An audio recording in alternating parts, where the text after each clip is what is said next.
More than 60,000 people in Ohio have tested positive for COVID-19, and today said to be the third biggest single-day jump with more than 1,200 new cases. Thank you for joining us at 5 o'clock. I'm Darlene Hill. And I'm Brad Johansson. Franklin County also seeing a big spike, close to 300 new cases.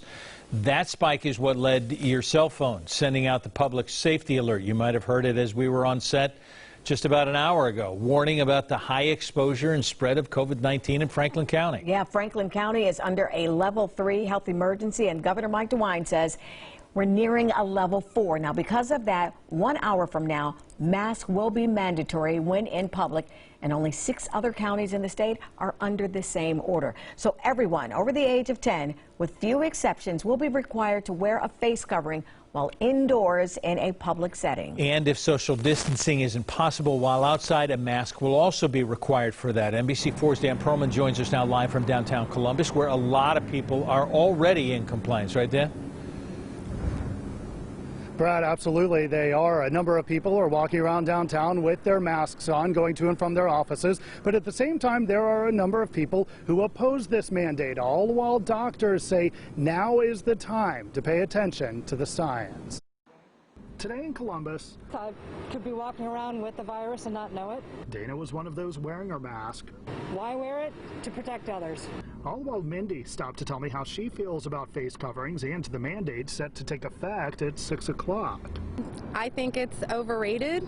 I think that it should be our choice whether to wear them or not. Governor DeWine issued his order for most everyone in Franklin County to wear masks, citing a number of factors, including the number of new cases we are seeing. Today, for example, Franklin County recorded 292 new cases since yesterday. I discussed this spike with Dr. Ian Gonsenhauser from The Ohio State University's Wexner Medical Center. This is a challenging situation. It's a scary situation. It's one that we should all be taking very seriously.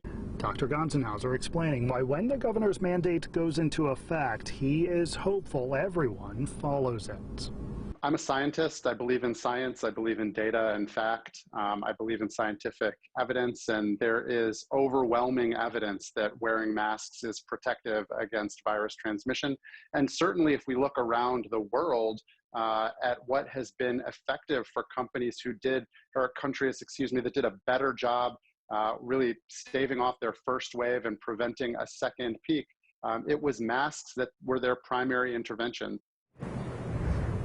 Now, Dr. Gonsenhauser does say, of course, we do still need to practice social distancing and proper hand cleaning. As for that mandate, it goes into effect in 57 minutes. I did reach out to Governor DeWine's office to see if he was able to comment on today's spike in cases. I was told, however, he might do that tomorrow at his news conference. Local for you in downtown Columbus, Dan Perlman, NBC4.